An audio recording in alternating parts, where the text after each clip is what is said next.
7 का सामाजिक विज्ञान अध्याय 4 वायु। वायु में कौन कौन सी गैसें हैं, कितनी मात्रा में उपस्थित है, ये हम जानेंगे। और जो वायुमंडल में गैसों का स्तर कितने भागों में बांटा गया, क्योंकि गैसों का पृथ्वी पर एक प्रकार की लेयर बनाई हुई है, जैसे क्षोभ मंडल, समताप मंडल, मध्य मंडल, आयनमंडल और बाह्य मंडल। यही है। तो पहले क्या है आपका ग्रीन हाउस गैस मतलब CO2। मतलब आप देखते हो सबसे ज्यादा अगर जो मात्रा में कहा जाए तो नाइट्रोजन गैस सबसे ज्यादा 78% है।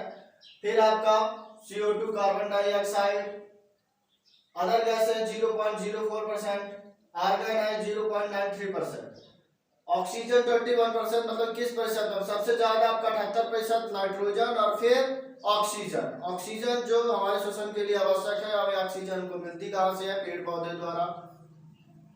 ये प्रकाश संश्लेषण द्वारा कार्बन डाइऑक्साइड को लेते हैं सूर्य प्रकाश की उपस्थिति में और जल हरित लवक के साथ, और जड़ के द्वारा वो पानी, जिससे कारण ऑक्सीजन रिलीज करते, ऑक्सीजन को देते हैं और कार्बन डाइऑक्साइड को ग्रहण करते हैं। अब इनमें से बोला ग्रीन हाउस गैस CO2। मतलब ग्रीन हाउस गैस CO2 का मतलब क्या है कि कार्बन, अगर वायुमंडल में कार्बन डाइऑक्साइड नहीं होगी तो क्या हो जाएगा, वायुमंडल बहुत ठंडा हो जाएगा। अब जो कार्बन है, कार्बन क्या काम करती है, कार्बन जो है, जो सूर्य की किरणें आई, मान लीजिए जैसे सूर्य की किरणें, यहाँ सूर्य है, ये किरणें यहाँ पास आई। अब चूंकि यहाँ इनके द्वारा जो CO2 निकाला जा रहा है, CO2 कार्बन डाइऑक्साइड, अब धीरे धीरे इस लेयर में जमा होते जा रहा है, जिसके कारण पृथ्वी का जो पहले ही देखिए, जब पृथ्वी कार्बन की मात्रा थोड़ी कम थी, अब जैसे जैसे आधुनिक मोटर वाहन गाड़ी चलते जा रहा है तो उसमें क्या है, कार्बन की मात्रा जमती जा रही है। जब ये कार्बन की मात्रा जमेगी तो यहाँ से जो सूर्य की किरण पहले परिवर्तित होकर चली जाती थी, बाहर चली जाती थी, लेकिन अब क्या कुछ समय अब यहाँ रुकने लगी। और जब ये रुकने लगी तो पृथ्वी का तापमान बढ़ जाएगा। जो ग्लेशियर, जैसे आपका माउंट एवरेस्ट और हिमालय जैसे यहाँ पर जो बर्फ है, तो ये क्या धीरे धीरे पिघलने लगे। तो पिघलने लगेंगे, जो द्वीपीय देश है वो डूब जाएंगे। द्वीप क्या होते हैं, जो चारों ओर से समुद्र से घिरे होते, वो द्वीपीय। जैसे भारत के द्वीपीय देश की बात किया जाए तो मालदीव और श्रीलंका। अब हम देखते हैं गैस, तो ये क्षोभ मंडल क्या है, क्षोभ मंडल में जितनी भी कितने किलोमीटर, 10 से 13 किलोमीटर पाया जाता है। तो क्षोभ मंडल में जितनी भी मौसम संबंधित क्रियाएं, वर्षा, ओलावृष्टि, तो ये सब कौन सी क्रियाएं होगी आपके क्षोभ मंडल में होगी। समताप मंडल में क्या रहेगा, इसमें कोई भी मौसम जैसी क्रियाएं नहीं रहेगी, एकदम नॉर्मल सबका बराबर बना रहता है। और यहाँ ओजोन गैस, ध्यान रखना, ओजोन का सूत्र क्या होता है, O3। यही ओजोन गैस वजह तो इसी में हवाई जहाज जो चलते हैं आपके एक देश से दूसरे देश, उसी में चलते हैं। मध्य मंडल में क्या होता है, मध्य मंडल में जो आपको कहते हैं उल्का पिंड गिर रहा है या तारे टूट रहे हैं, वो तारे नहीं टूटते, वास्तव में जो उल्का पिंड वहां से छूट गए, थोड़े टुकड़े आते हैं, तो वायुमंडल में प्रवेश करते ही इतने घर्षण के कारण वो आग लग जाती है, जिससे आप तारा टूटता है, वास्तव में वो तारा टूटते हुए नहीं रहते। अच्छा, जो किरणें आती है, जैसे आप बोलते हो तारा टिमटिमाते हैं, रियल में वो तारे टिमटिमाते नहीं, वो सघन माध्यम से विरल माध्यम आने पर उनकी जो प्रकाश किरणें परिवर्तित हो जाती है। इसका सबसे अच्छा उदाहरण आपको चाहिए तो पेंसिल लेना आप, और कांच की गिलास में पानी, उसमें जब आप डालोगे तो क्या होगा, जैसे आप,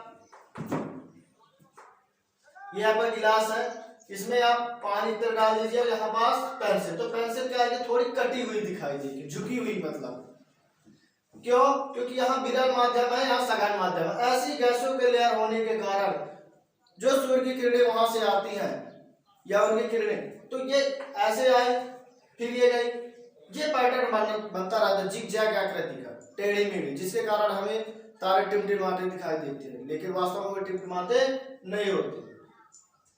अब जो है ये वायुमंडल, जो रेडियो तरंगे आपके जो आती हैं, तो इनके द्वारा पूरा परिवर्तित हो जाती है और पूरा पृथ्वी पर भेज दी जाती है।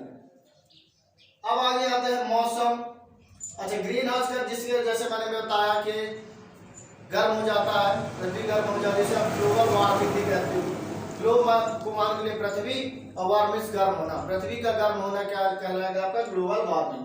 मौसम क्या है, मौसम एक क्षणिक है, यह 1 दिन 2 दिन 15 दिन या महीने का रहता है। लेकिन क्या है आपका जलवायु, जलवायु एक मौसम का एक पैटर्न रहता है, मतलब एक उसमें क्या रहता है 10 से 15 से एक जैसा जलवायु रहेगा। जैसे आप समुद्र के किनारे रहेंगे, जैसे केरल हो गया है ना, आप हिमालय की जलवायु अलग होगी, तो यहाँ वो बहुत समय तक रहती, बदलाव नहीं होती। आतपन क्या होता है, आतपन क्या होता है जब सूर्य की किरणें, जैसे मैंने बताया ग्लोबल वार्मिंग उसी से जुड़ा हुआ है, सूर्य की किरणें यहाँ पर आई कुछ गर्म रहेंगे, तो इसके कारण जो किरणें वापस नहीं जा पाए, कुछ समय पृथ्वी पर रह गए, जिसके कारण तपन होता है। इसे क्या बोलते हैं, आतपन। आतपन जैसे गर्मी के दिनों में आपको क्यों रहती है, इसी कारण रहती है क्योंकि कार्बन की मात्रा ज्यादा हो जाती है। तो ये सूर्य के जो तापमान है ये उसको सोखे रहती है, मतलब कार्बन क्या कार्य करती है, उसको सोखे रहती है, पकड़ ले। जैसे ठंडी के दिनों में आप काले तापमान किससे नापते हैं, हम सेल्सियस से, और एडवर्ड सेल्सियस ने ही ताप सेल्सियस को पैमाने को खोजा था। और 0 डिग्री सेल्सियस पर बर्फ क्या है, ठोस अवस्था में है, और 25 डिग्री सेल्सियस पर, मतलब पानी का अवस्था है, अगर जो पूछे 0 डिग्री सेल्सियस पर क्या रहेगी, ठोस, और 25 डिग्री सेल्सियस पर आपको द्रव, और 60 डिग्री सेल्सियस पर गैस में परिवर्तित हो जाएगी। किसने खोजा था, एडवर्ड सेल्सियस ने। चांद पर वायु, मतलब चांद पर वायु नहीं होता, इसलिए वहां वायु दाब नहीं प्रचलित, लेकिन पृथ्वी पर वायुमंडल है, मतलब वायु प्रेजेंट है, इसलिए यहाँ पर वायु दाब लगता है। आप जिस तापमान पर, तापमान क्या, आप जिस तापमान पर अनुभव करते हैं वहां के वायुमंडल का तापमान, मतलब जिस जैसा आप अनुभव कर रहे हो कि कितना ठंडी है गर्म, तो इसके अनुसार आप बोल रहे हो आज का तापमान गर्म है या ठंडा है ना। फिर आता है पवन, क्या, वायु का उच्च दाब से निम्न दाब की ओर, हाई प्रेशर से लो प्रेशर की ओर चलना को क्या कहलाती है, आपको पवन। वायु दाब पृथ्वी की सतह पर वायु के कारण भार पर लगाया गया दाब वायु दाब कहलाता है ना, वायुमंडल के द्वारा आपको लगाया गया। आर्द्रता क्या है, आर्द्रता ह्यूमिडिटी, आर्द्रता क्या, वायुमंडल में मतलब हवा में कुल मिला के पानी की उपस्थिति क्या कहलाएगा आपका, आर्द्रता ह्यूमिडिटी। जैसे वर्षा के दिनों में या ठंड में, जब अब जैसे सबसे अच्छा एग्जाम्पल है नमक, बरसात या ठंडी के दिन में आप नमक बाहर रख दोगे तो गीला हो जाएगा, क्योंकि हवा में पानी की मात्रा उपस्थित है। लेकिन गर्मी में आप अगर जो नमक बाहर रखोगे उसी का तरह रहेगा, क्यों, क्योंकि वायु में हवा में पानी की मात्रा ना के बराबर होती है। अब इसी के कारण आपको यहाँ पर शीतलता या गर्मी का अनुभव होता है हवा में उपस्थित जल वाष्प के कारण। जो नाइट्रोजन है, वो नाइट्रोजन का उपयोग पेड़ पौधे नहीं कर पाते, वो केवल रूपांतरित नाइट्रोजन का उपयोग करते हैं। जो वायुमंडल में स्वतंत्र नाइट्रोजन होती है उसको, जितनी भी दालें होती है आपकी, जितनी दलहनी फसलें होती हैं, उनमें राइजोबियम नाम के बैक्टीरिया पाए जाते हैं। कैसे, ये देखते हैं, ये वाले पौधा है, यहाँ पर आपके जड़ें होंगी, छोटी छोटी गांठें पाई जाएंगी, इसमें क्या रहेगा, राइजोबियम बैक्टीरिया, जो वायुमंडल के नाइट्रोजन को नाइट्रेट में परिवर्तित कर देता है। तो जो राइजोबियम है वो पौधे के लिए क्या, सहजीवी की तरह काम कर रहा है, मतलब साथ साथ जीवन व्यतीत करना। पौधे को क्या मिल गया, नाइट्रोजन मिल गई उसको, और बैक्टीरिया क्या मिल गया, आवास, क्या मिल गया, आवास मिल गया उसको। तो ये सहजीवी का काम कर रहा है। और जो पैकेट बंद पदार्थ आप खाते हो, कुरकुरे हो गया, ये जब, तो उनमें क्या से गैस भरी रहती है, आपकी नाइट्रोजन गैस ही भरी रहती है। इसी तरह वीडियो देख लो, प्लीज चैनल को लाइक सब्सक्राइब अवश्य करें।